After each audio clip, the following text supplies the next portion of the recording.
اعوذ باللہ من الشیطان الرجیم، بسم اللہ الرحمن۔ شادی کا کانسیپٹ وہاں پر کیا تھا؟ تو تقریباً 4-5 قسم کی شادیاں عرب میں مشہور تھی۔ سب سے پہلے جو شادیوں کا اور بچوں کا کانسیپٹ تھا، تو وہ اس میں سب سے پہلے تو یہ تھا کہ ایک بندہ رشتہ بھیج دے دوسرے خاندان میں یا دوسرے گھر میں، اور وہ رشتہ کرتے تھے اور مہر مقرر کر کے شادی کرتے تھے۔ یہ تو سب سے پہلے ٹھیک طریقہ تھا۔ دوسرا ان میں یہ تھا کہ دوسرا طریقہ شادی کا یہ تھا کہ ایک عورت کے پاس جو ہے وہ 8-10 بندے چلے جاتے تھے ایک ہی عورت کے گھر میں، اور وہاں پر ان کے ساتھ جو ہے رات گزار دیتے اور ان کے ساتھ جو ہے انٹر کورس کرتے تھے، اور پھر جب وہ عورت جو ہے وہ ان کے پیٹ میں بچہ پیدا ہو جاتا تھا، وہ جو ہے پریگننٹ ہو جاتی تھی، تو پھر وہ لڑکی وہ عورت 10 یا 8 بندوں کو یا 5 بندے جتنے بھی بندے تھے ان سب کو بلا کے بٹھا کے ان میں سے کسی ایک یا 2 یا سب کو بتا دے کہ یہ آپ کا بچہ ہے، اور پھر وہ بندے جو ہے وہ اس بچے کی رسپانسبلٹی اٹھاتے تھے۔ اسی طرح تیسرا طریقہ ان کے درمیان جو تھا وہ یہ تھا کہ ایک بندہ اپنی بیوی کو بھیجتا دوسرے خاندان میں، ایک نوبل فیملی میں، ایک نوبل سیڈ میں، جو اچھے خاندان کے لوگ تھے، اونچے خاندان تھے، تو ان کے گھر میں ایک بندے کے پاس اپنے بیوی کو بھیجتا، اور وہاں پر وہ رہتی اس کے پاس، اور ایز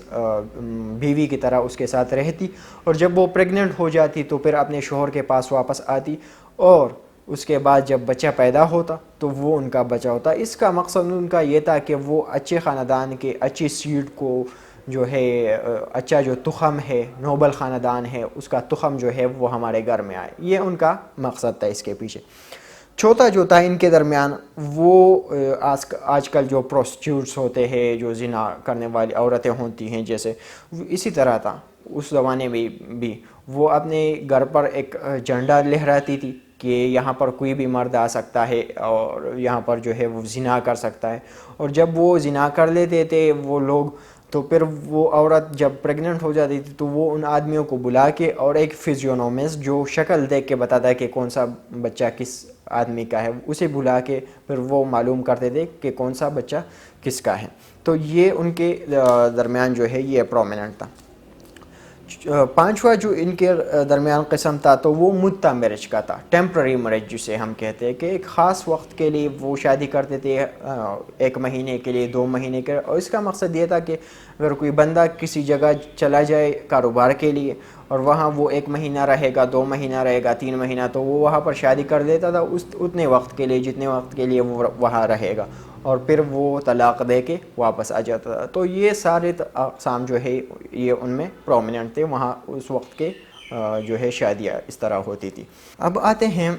ڈاور کی طرف کہ مہر یا ڈاور کا وہاں پر کیا کانسیپٹ تھا۔ تو عربز میں عورتوں کو جیسے شادی میں ان کا کوئی حق نہیں تھا، کوئی بات ان کی نہیں سنی جاتی تھی، اس طرح مہر میں بھی ان کا کوئی حق نہیں تھا۔ زیادہ تر جو ہے لوگ وہ مہر ان کے والدین کو یا بہن بھائیوں کو، لڑکی کے بہن بھائیوں کو یا اس کے والد کو یا چچا کو، ان کو مہر دیتے تھے اس لڑکی کے بدلے میں۔ اب مہر کو وہ لوگ زیادہ تر اپنے آپ کو وہ ایسا کرتے تھے کہ مہر سے ان کی جان چھوٹ جائے، تو اس کے لیے ایک طریقہ تھا ان کے پاس جسے وہ شغار کہتے تھے۔ شغار کا کانسیپٹ یہ تھا کہ ایک خاندان کی لڑکی دوسری خاندان میں بیاہ ہو جاتی، ان کی شادی ہو جاتی تھی، اور اسی خاندان کی لڑکی پھر پہلے والے خاندان میں اس کی شادی ہو جاتی تھی، اور دونوں کو پھر مہر نہیں ملتا تھا۔ ایک بدلے کا سسٹم تھا کہ آپ کی لڑکی یہاں پر شادی کرے اور اس کی لڑکی وہاں پر شادی کرے، تو یہ اسے وہ لوگ شغار کہتے تھے۔ دوسرا طریقہ ان کے پاس یہ تھا مہر سے جان چھڑوانے کی، کہ وہ تہمت لگاتے تھے اپنی بیوی پر کہ اس نے غلط کام کیا ہے، یہ کیا ہے، وہ کیا ہے، اور اسے وہ طلاق دے کے مہر نہیں دیتے تھے اور مہر سے اپنی جان چھڑوا لیتے تھے۔ اس کے بعد ہے عورت جو تھی وہ شادی میں کیا ان کا کسی چیز میں کوئی حق نہیں تھا۔ تو شادی جو ہوتی تھی اس میں ان کی نہ مرضی پوچھی جاتی تھی، نہ ان کی جو ہے ان سے پوچھا جاتا تھا شادی کرنی ہے کہ نہیں، یہ اس کے بھائیوں کا اور والدین کا یا جو ہے چاچا کا یا نانا جو بھی ہے مرد جو تھے ان کے خاندان میں، ان کا فیصلہ ہوتا تھا کہ اس نے کس سے شادی کرنی ہے اور کب شادی کرنی ہے۔ اس کے بعد ایک اور کانسیپٹ تھا، ایک کسٹم تھا ان کے درمیان کہ جب ایک عورت کا شوہر مر جاتا تھا تو اس شوہر کے جو بھائی تھے، بھتیجے تھے، چاچا تھے، جتنے بھی اس کے لوگ تھے، وہ آتے اور اس کی جتنی بھی بیویاں تھیں، 1 تھی، 2 تھی، 4 تھی، 8 تھی، اس پر ہر ایک بندہ ایک بندہ جو ہے ایک عورت پر چادر چڑھا دیتا، سفید چادر یا کوئی بھی چادر ان کے سر پر رکھ دیتا تھا، اور پھر وہ اس کی بیوی بن جاتی تھی۔ مطلب یہ ہے کہ اگر ایک بندہ مر گیا ہے تو اس کا بھائی آتا تھا اور اس کی بیوی پر چادر چڑھا کے وہ اسے لے جاتا تھا اور وہ پھر اس کی بیوی ہو جاتی تھی۔ یہ ان کے درمیان ایک کانسیپٹ تھا، اور عورت جو تھی وہ جو ویڈو تھی، جو بیوہ تھی، اس کا اس میں کوئی اختیار نہیں تھا۔ اگر وہ بھاگ جاتی تھی وہاں سے تو پھر اسے مہر نہیں ملتا تھا، اور اگر مہر اس نے پہلے لیا ہے تو وہ اس سے واپس لیا جاتا تھا۔ اب پولیگیمی کا کیا کانسیپٹ تھا؟ ایک بندہ کتنی شادیاں کر سکتا تھا؟ تو ایک مرد جو ہے جتنی اس کی مرضی تھی، جتنا اس کا طاقت تھا، جتنا اس کے پیسہ تھا، جتنی شادیاں وہ کر سکتا تھا وہ کرتا تھا، اس میں کوئی ریسٹرکشن نہیں تھا۔ اور سلیو گرلز جتنا ہوتی تھی، ان کی جو کنیزیں ہوتی تھی وہ تو اس کے علاوہ ہوتی تھی۔ اب عرب کس کس سے شادی کر سکتے تھے اور کس سے شادی نہیں کر سکتے تھے؟ تو بیٹی سے، پوتی سے، نواسی سے، اس طرح چلتے چلتے، اور ماں سے، نانی سے، دادی سے، اور اس کے آگے جتنی عورتیں ہیں ان سے شادی نہیں کر سکتے تھے۔ اپنی آنٹی سے اور نیز سے جو ہے وہ شادی نہیں کر سکتے تھے، اور اس کے علاوہ جتنی بھی عورتیں تھیں ان سے وہ شادی کر سکتے تھے۔ میجین جو لوگ تھے عرب میں، وہ جو ہے وہ تو اپنی بہن سے اور اپنی بیوی سے، بیٹی سے بھی شادی کر سکتے تھے، اور 2 بہنوں کو بھی ایک ساتھ وہ رکھ سکتے تھے اور ان سے شادی کر سکتے تھے۔ اس کے بعد ہے طلاق کا کانسیپٹ۔ تو طلاق یا ڈیورس کا کیا کانسیپٹ تھا وہاں پر؟ تو ڈیورس جو تھا وہ جس طرح شادی جو ہے مرد کی وہ خواہش تھی جتنی کر سکتا تھا اور جب کرنا چاہتا تھا، اسی طرح ڈیورس بھی اس کا تھا۔ طلاق بھی جب وہ چاہتا تھا وہ طلاق دے دیتا، وہ کوئی ریزن نہیں بتاتا، کوئی وجہ نہیں بتا، بس طلاق دے دیتا اور عورت کو فارغ کر دیتا تھا۔ اس وقت میں ڈیورس کے لیے طلاق کا جو آج لفظ ہے یہ اس وقت سے آ رہا ہے، اس وقت بھی طلاق لفظ اس کے لیے استعمال کیا جاتا تھا۔ اس کے بعد ہے کہ ٹیمپرری جو ڈیورس ہے وہ بھی وہاں پر پریویل تھے، کہ ایک بندہ ایک عورت کو 1 ہفتے کے لیے طلاق دیتا تھا، 1 مہینے کے لیے طلاق دیتا، واپس اسے لاتا، یا اسے اپنی بیوی کو طلاق دیتا پھر اسے واپس لاتا، پھر طلاق دیتا، 10 دفعہ طلاق دیتا اور 10 دفعہ وہ واپس لاتا، اس پر کوئی پابندی نہیں تھی۔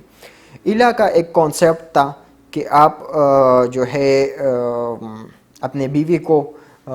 قسم دے کے جو ہے وہ طلاق دے کے، قسم کھا کر اپنے بیوی کو طلاق دے، جب وہ